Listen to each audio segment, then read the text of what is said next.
جب ابراہیم علیہ السلام نے قوم کو توحید کی دعوت دی کہ پتھروں کے بنے ہوئے بتوں کو مت پوجو، یہ کچھ بھی نہیں ہے، ان کو تو تم اپنے ہاتھوں سے بناتے ہو، تم اس خدا سے ڈرتے نہیں ہو جس نے تمہیں پیدا کیا ہے، اس کا عذاب نہ تم پر آ جائے. تو قوم نے کیا کہا؟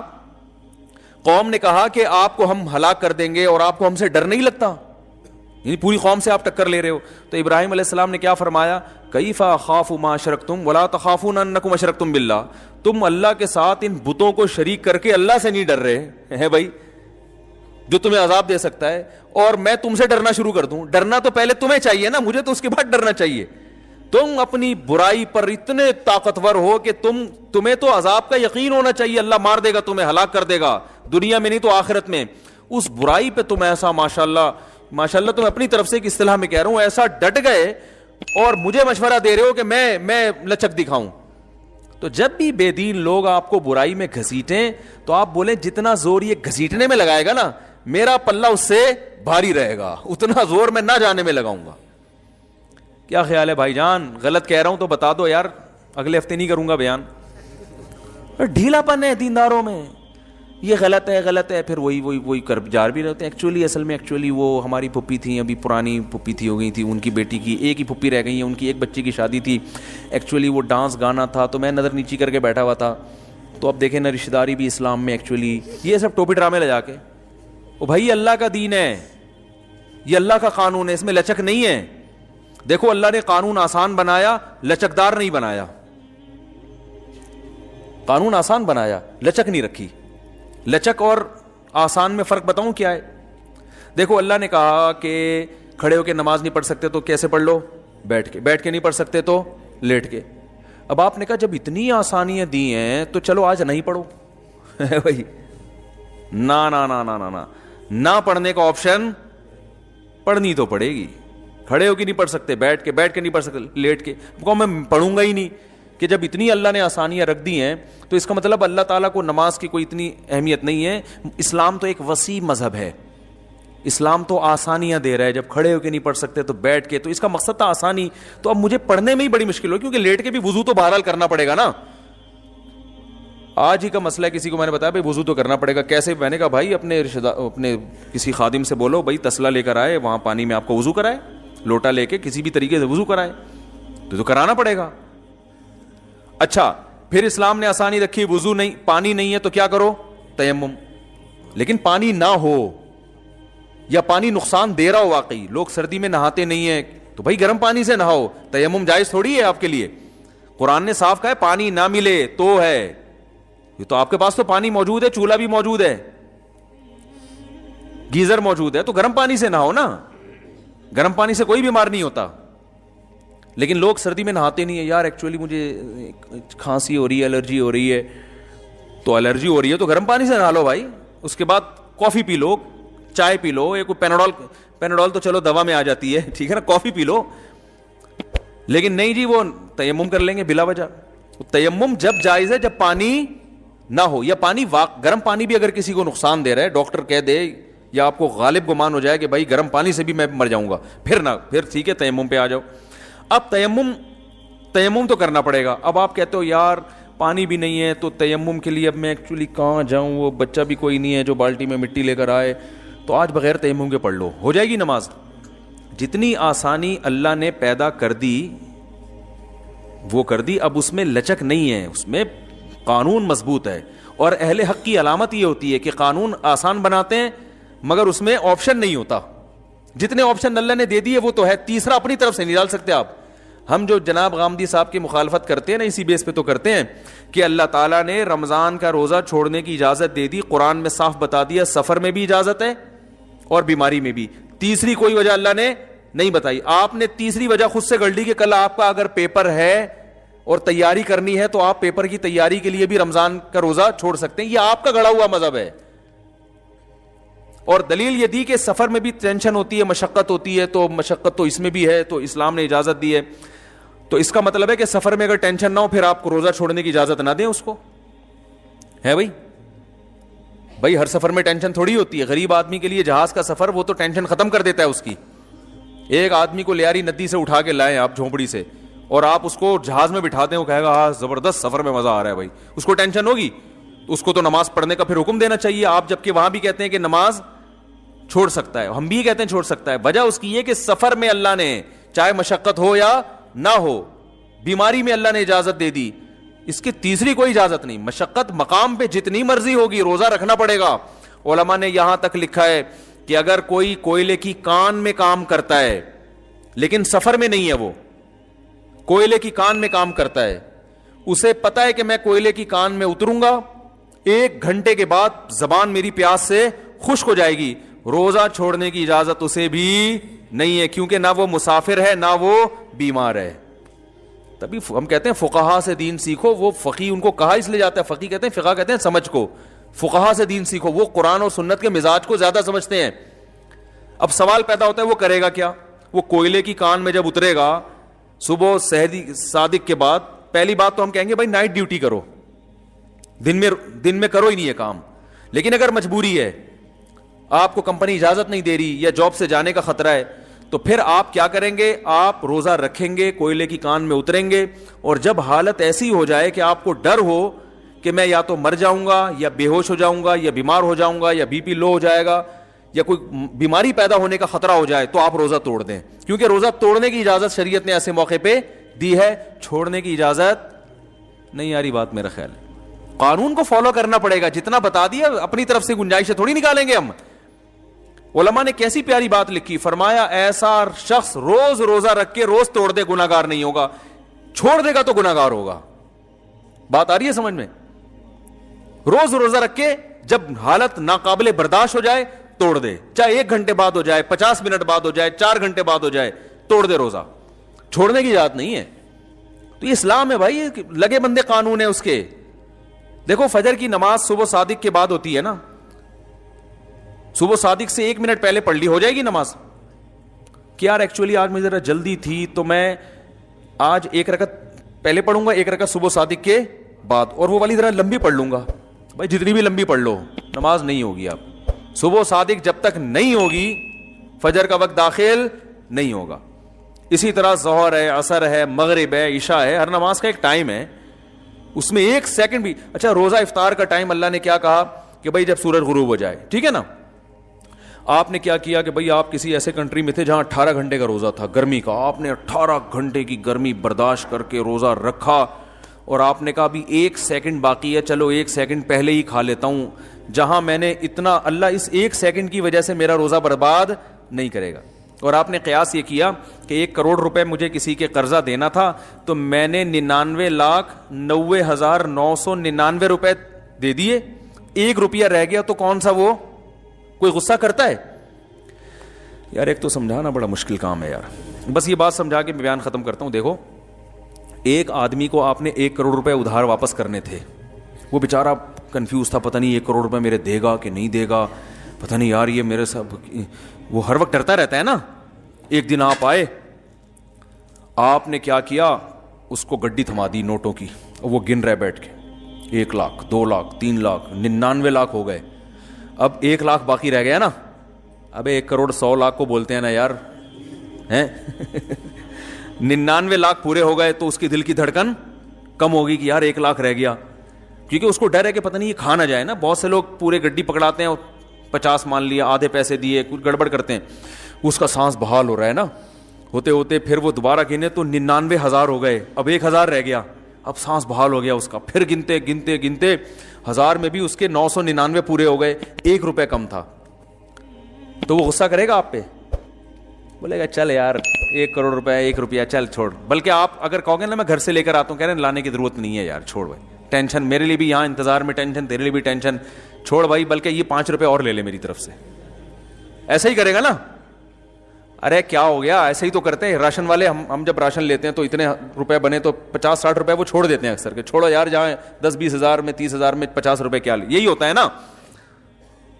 تو اب آپ نے کیا کیا, آپ نے یہی قیاس کیا کہ جی آپ تھے مثال کے طور پر ایسے کنٹری میں جہاں 18 گھنٹے کا روزہ تھا اور گرمی کا شدید روزہ, صبح صادق کے بعد آپ کی زبان خشک ہو گئی, آپ روزہ برداشت کر رہے ہو.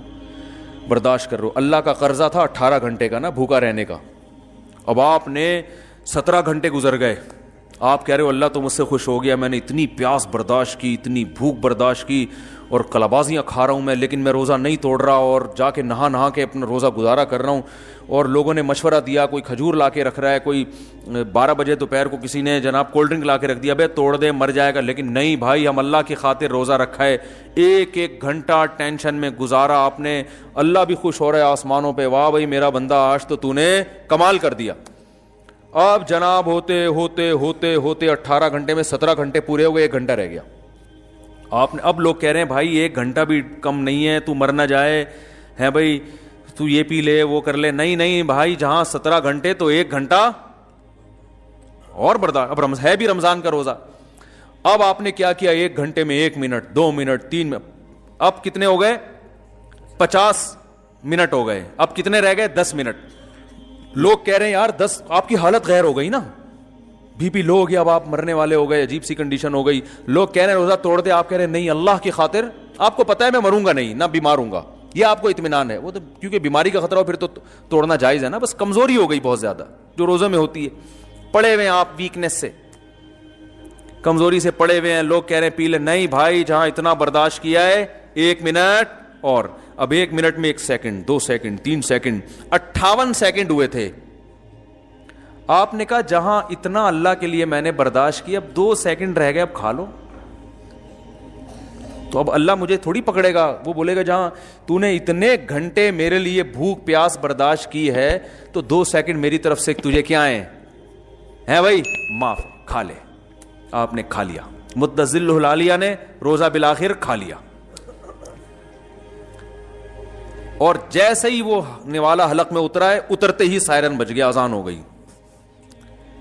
کسی مفتی سے پوچھو گے نا پوری دنیا میں, وہ کہے گا روزہ بھی گیا تیل لینے, اور 60 روزے بطور سزا کے کفارہ, بولو بھائی رکھنا پڑے گا آپ کو. 60 روزے توڑا کیوں, آپ کہیں گے بھائی توڑا کہاں ہے, 18 گھنٹے میں 17 گھنٹے 59 منٹ 59 سیکنڈ تک تو رکھ لیا نا. تو اللہ ایسا ظالم تھوڑی ہے کہ لوگ ایسی باتیں, اللہ تو غفور الرحیم ہے. اسلام تو ایک وسیع مذہب ہے, اسلام تو ایک پولائٹ مذہب ہے, پولائٹنس کی ترغیب دیتا ہے. اللہ تو رحمان, وہ تو اس کی رحمت کے 100 حصے ہیں, ان میں سے صرف 1 حصہ اس نے زمین پہ بھیجا ہے, 99 تو آخرت میں. تو آخرت میں بخشے گا نہیں, وہ کیا میں بخشے گا, بشرطے کے 60 روزے رکھو, صحیح ہے نا, کفارے کے طور پہ. اور پھر بھی رمضان کا ثواب پھر بھی نہیں ملے گا, اس سے صرف گناہ معاف ہو جائے گا. اور یہ والا روزہ قیامت تک نہیں آتا, اور اس کی قضا بھی الگ سے رکھو. کسی بھی دنیا کے مفتی سے پوچھو گے, وہ بولے گا بھائی روزہ ختم, نہیں اب نہیں روزہ ہو سکتا. آپ کہو گے یار وہی اچھا نکلا جس نے کم بخت سارا دن پراٹھے کھاتا رہے, روزہ جو چھوڑے گا نا روزہ رکھا ہی نہیں تھا, سارا دن منڈ کے کھاتا رہے, وہ مفتی سے پوچھے گا تو مفتی صاحب کہیں گے بھائی توبہ کرو, 1 روزہ قضا کر لو, توبہ کرو اور 1 روزہ. آپ کہیں گے یار وہ منڈتا رہا ہے سارا دن بیٹھ کے. اسلام کا مزاج سمجھ رہے ہو کیا ہے؟ آپ کہو گے یار وہ تو سارا دن منڈتا رہا ہے بیٹھ کے ہیں, اور مجھے بھی کھانے کی ترغیب دیتا رہا ہے, وہ صرف 1 روزہ رکھے گا قضا, اور میں کتنے 60. یہ تو ظلم ہے, یہ کیسا اسلام مذہب ہے؟ او بھائی اسلام یہی ہے, رکھنا نہ رکھنا بھی جرم ہے, رکھ کے توڑ دینا اس سے بڑا جرم ہے. تم نے رکھ کے توڑا ہے, اب کوئی پہلے منٹ میں توڑ دے یا آخری منٹ میں توڑ دے, اللہ کی نظر میں دونوں برابر کے مجرم ہیں. تو لا کو فالو کرنا پڑے گا, لا میں اپنی طرف سے چینجنگ نہیں ہو سکتی. سمجھ رہے کہ نہیں سمجھ رہے؟ ہاں اللہ نے یہ آسانی دے دی کہ بھائی اگر روزہ رکھنے میں تمہیں بیمار ہونے کا خطرہ ہے تو توڑ دو, مرنے کا خطرہ ہے تو توڑ دو, باقی پیاس ٹینشن یہ تو روزے کا حصہ ہے بھائی. اور پھر جیسے ہی غروب آفتاب ہو جلدی کھاؤ, پھر یہ بھی ترغیب دے دی اللہ نے, دیر نہیں کرو. پھر یہ بھی اللہ نے اپنی یعنی مخلوق پر رحم کیا نا کہ بھائی اور زیادہ ٹینشن میں نہ ہو, اب کھاؤ. تو اور پھر صبح صادق تک کھا سکتے ہو, یہ بھی اجازت دے دی. ورنہ اللہ لمٹ کھانے کی اجازت بھی دے, بھائی سارے دن روزہ رکھا ہے تو 2 سموسے کے بعد تیسرے کی اجازت نہیں ہے. کھاؤ بھائی, کلوا مما رزقکم اللہ حلالا طیبا, کھاؤ. تو آسانی رکھی ہے میرے بھائی, لچک نہیں رکھی. سمجھ رہے کہ نہیں سمجھ رہے؟ تو لچک نہیں ہے, ناجائز ہے تو کیا ہے. ہاں کچھ چیزیں اللہ نے خود بتا دی کہ یہ اس کنڈیشن میں ناجائز ہیں, یہ والی کنڈیشن ہو تو ناجائز ہے ہی نہیں. یہ وہ تو اللہ نے بہت سے, اس لیے خود سے فنٹر گیری نہ شروع کر دیں, علماء سے پوچھ لیا کریں کہ اس مجبوری میں یہ والی چیز میرے لیے جائز ہے یا نہیں. بعض چیزیں اسلام نے خود بتا دی کہ وہ الاؤ نہیں ہے, لیکن فلاں مجبوری ہو تو وہ جائز ہیں. لیکن جن چیزوں کا اسلام نے کہہ دیا غلط ہے, جب سور کھانا غلط ہے نا, لیکن ایک کنڈیشن میں اللہ نے اجازت دی, مرنے لگو تو کھا سکتے ہو. اب کیا ہو رہا ہے, لوگ یورپ میں جاتے ہیں, وہاں ان کو حلال نہیں ملتا تو مشینی ذبیحہ کھا رہے ہوتے ہیں. ہم ان کو کہتے ہیں بھائی مشینی ذبیحہ تو جائز نہیں ہے, جو مشین سے ذبح ہو رہی ہے نا مرغیاں, اس پہ اللہ کا نام نہیں لیا جا رہا, انسان اللہ کا نام لے, مشین کے اللہ کے نام لینے سے حلال نہیں ہوگا. کہتے ہیں مجبوری ہے, اب کیا کریں, وہ چکن جو ہے ہمیں یورپ میں کہیں ایسے حلال ملتی نہیں. اس طرح کی نا اسٹائل بھی چینج ہو جاتا ہے ایک دم, چکن اصل میں حلال ملتی نہیں ہے. تو بھائی چکن کھانا مجبوری ہے ہی نہیں اسلام میں, اس کو اللہ نے مجبوری, آپ کی اپنی مجبوریاں, تو پھر تو میرے بھائی پیزا کھانا بھی بہت سے لوگوں کی مجبوری ہے. کتنے لوگ ہیں ہفتے میں پیزا نہ ملے مر جائیں وہ ٹینشن سے, حقیقت ہے نا. وہ پیزے کھا کھا کے خود گول ہو چکے ہیں, پیزا بن چکے ہیں. تو آپ کی اپنی پیدا کردہ مجبوری ہے. اللہ تعالیٰ نے کیا کہا ہے مجبوری کی جو ڈیفائن کیا اللہ نے, فَمَنِ اضْطُرَّ فِي مَخْمَصَةٍ, کہ جو بھوک سے اتنا مجبور ہو جائے, موت کا خطرہ ہو جائے نا اس کو, اضطراری کیفیت ناقابل برداشت ہو جائے, پھر وہ مردار کھا سکتا ہے. اور وہ بھی اللہ نے فرمایا غیر متجانف لإثم, گناہ کی نیت نہ ہو. اور اس میں بھی اللہ نے فرمایا کہ اعتدال سے نہ ہو. اتنی بوٹیاں کھا سکتے ہیں مردار کی کہ آپ کی کمر سیدھی ہو جائے, جان بچ جائے. آپ نے اس کے کباب کوفتے بنا کے مننا شروع کر دی, اوپر سے کولڈ ڈرنک پی رہے ہیں. تو جو حرام کھا رہے ہیں یورپ میں, امریکہ میں, یو کے میں, حرام گوشت کھا رہے ہیں اور کہہ رہے ہیں مجبوری ہے کہ چکن اصل میں ملتی نہیں حلال, تو وہ بھی 2-4 بوٹیاں تھوڑی کھاتے ہیں, پورے قورمے بنا رہے ہیں, اس کے بریانی بنا رہے ہیں, طبیعت سے روسٹ کر کر کے کھا رہے ہیں. کہہ رہے ہیں مجبوری میں ہم کیا کر رہے ہیں, حرام کھا رہے ہیں. تو یہ مجبوری نہیں ہے. جب تک روٹی مل رہی ہے, گندم مل رہی ہے, پیٹ میں جا رہی ہے, کوئی بھی ایسی چیز جو پیٹ بھرنے کے لیے کافی ہو, تو آپ حرام کی طرف نہیں جا سکتے. ہاں اللہ نے خود اجازت دے دی, مرنے لگو تو کھا سکتے ہو, تو وہ پھر آپ کے لیے حرام رہتا نہیں ہے, وہ حلال ہو جاتا ہے.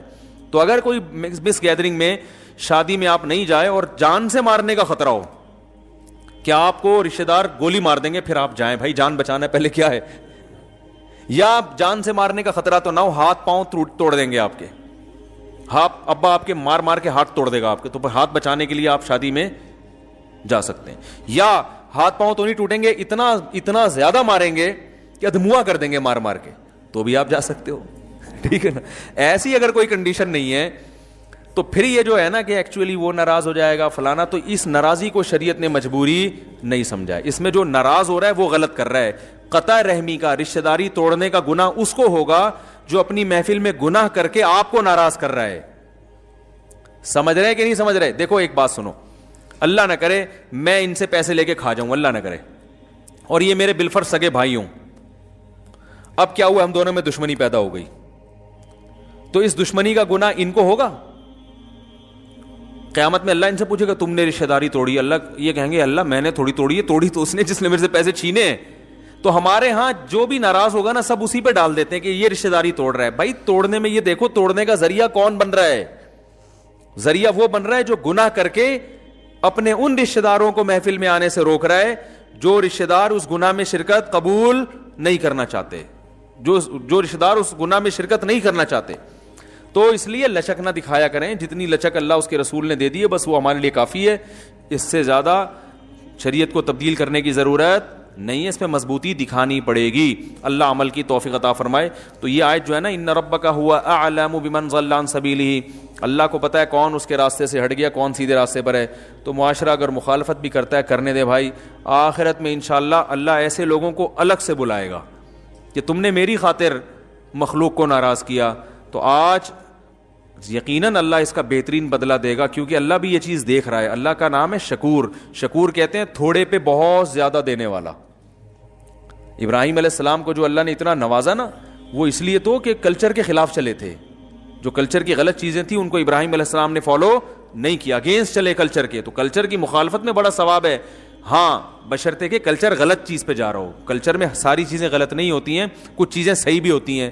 بعض لوگ زیادہ فنٹر بننے میں ہر چیز میں مخالفت شروع کر دیتے ہیں. نہیں آ رہی میرا خیال بات, ہر چیز میں مخالفت نہیں کر رہی. کلچر کی جو چیزیں ٹھیک ہیں, بلکہ جو اچھی ہیں ان میں تو کلچر کو فالو کرنا چاہیے نا. تو ہمارے کلچر میں بھی کچھ چیزیں اچھی بھی ہیں, کچھ بری بھی ہیں. تو جو اچھی چیزیں ان کو اور پروموٹ کرنا چاہیے, جو بری چیزیں اس میں کلچر کا ساتھ نہیں دے سکتے.